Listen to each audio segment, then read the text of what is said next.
तो कहा, क्या संदेश लाई हो तुम? वो तिलक का शुभ मुहूर्त आरंभ होने वाला है। आप सच्चे तो है ना?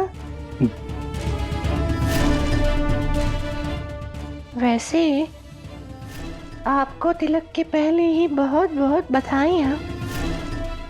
ठीक है,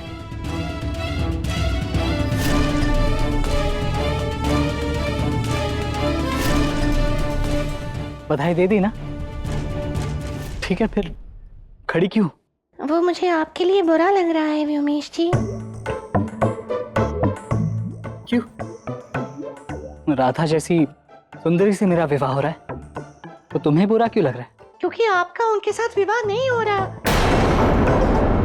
मेरा तात्पर्य यह है कि राधा के शरीर के साथ तो हो रहा है, किंतु राधा जी तो कुछ और ही है। देखो, पहेलियां मत बुझाओ, सीधे से देखो। देखिए, मैंने कई लोगों से सुना है, ठीक है, कि राधा जी जो है बहुत ही प्रवीण नृत्यांगना है, बरसाना में सबसे श्रेष्ठ। तो आज तिलक पर मेरे लिए नृत्य तो कर ही सकती है। मैं होती तो अवश्य करती। आप इतने शक्तिशाली हैं, इतनी बलशाली हैं व्योमेश जी। कोई भी लड़की आप जैसे वर की कामना करेगी, पता है। और यदि सच बताऊं तो मैं भी आप जैसे वर की कामना करती हूँ। सच में राधा जी कितनी भाग्यशाली है कि उन्हें आपकी पत्नी बनने का सौभाग्य मिल रहा है।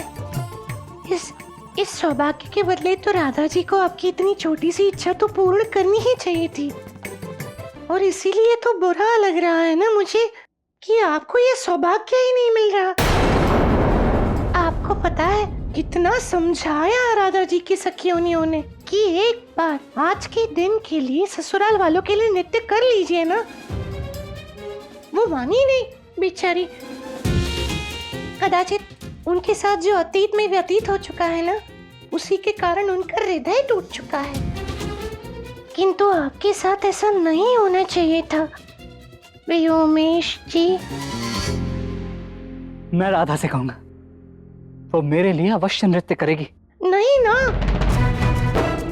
राधा जी के इच्छा के विरुद्ध राधा जी से कोई कुछ कार्य नहीं करवा सकता। मैं राधा से करवाऊंगा। मैं उसका होने वाला पति हूं, और पत्नी को पति की आज्ञाकारी अवश्य होनी चाहिए।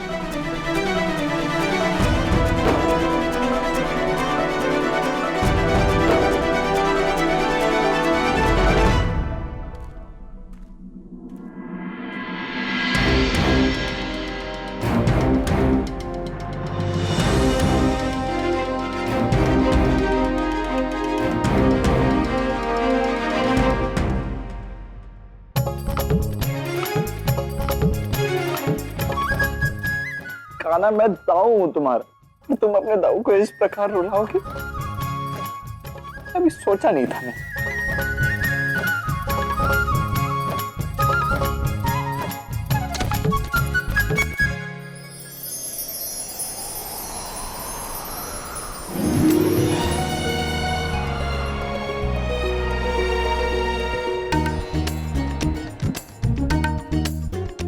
आप ठीक तो है ना? आपको कुछ हुआ तो नहीं? हाँ हाँ, मैं ठीक हूँ, मुझे क्या होगा? और आप? आप कौन है? मैं राधा का भ्राता धामा। और आप कौन है? मेरा नाम बलदेवी। इसमें कोई आश्चर्य नहीं कि तुम्हारा नाम सर्वत्र उचित है। हे नारायण, तुम जैसी बलशाली को संभालने में मेरे दोनों हाथों का पूरा बल लग गया।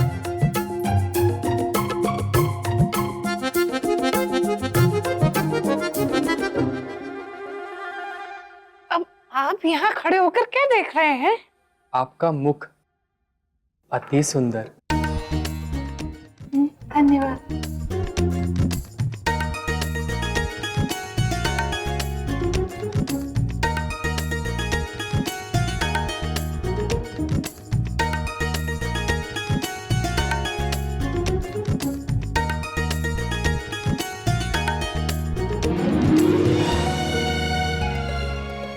दामा, कहाँ हो? सुनो बलदेवी, मैं अभी आता हूँ। तुम कहीं जाना मत, ठीक है? आप पुनः आएंगे?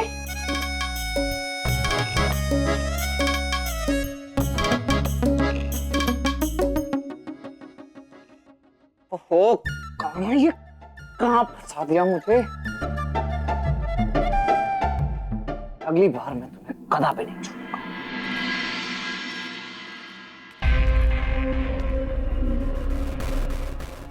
राधा,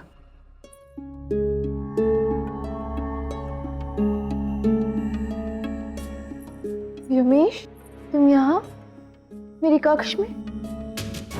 कोई महत्वपूर्ण बात थी तो किसी को कह के बुलवा लेते मुझे। बात ही कुछ ऐसी थी कि रुका नहीं गया।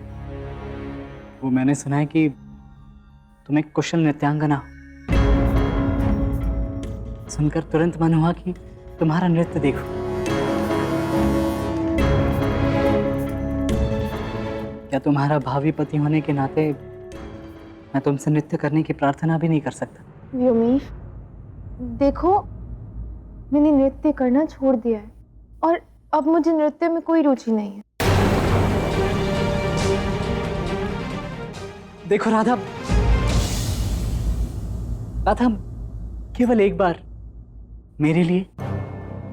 राधा, मना मत करना, तुम्हें नृत्य करना ही होगा। हमारा तिलक भी है। नहीं व्योमेश, मैं नहीं कर सकती। भूल जाओ ना ये सब। भूल तो तुम नहीं पा रही हो उस कृष्ण को।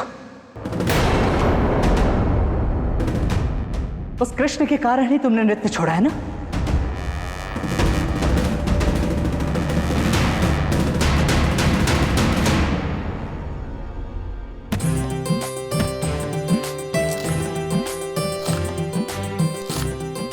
शेषनाग का अवतार सब्जियां काट रहा है, इससे अच्छा तो मैं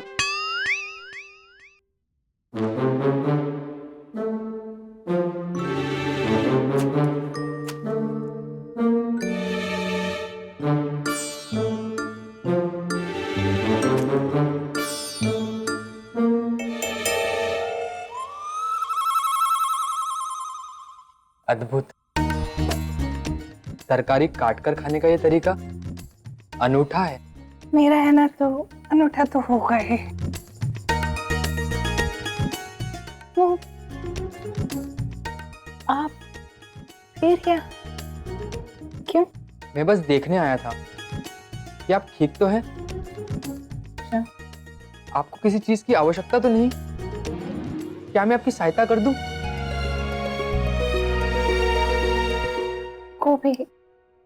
गोभी ले आइए ना मेरे लिए। हाँ हाँ, अवश्य, अभी लाता हूँ। सुनिए, खेत से तोड़कर लाइएगा। हाँ, ताजे वाला। हाँ हाँ, अवश्य, अभी लाता हूँ।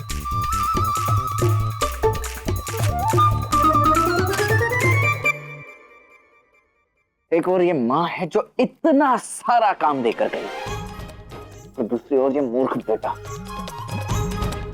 लगता है राधा का ही नहीं, पूरे परिवार का ही मानसिक संतुलन खराब हो गया है। कान्हा, इस बार बहुत अच्छा फंसाया ना, बहुत बुरा फंसाया। इसका प्रतिकार तो मैं अवश्य लूंगा। इसका प्रतिकार मैं लेके रहूंगा।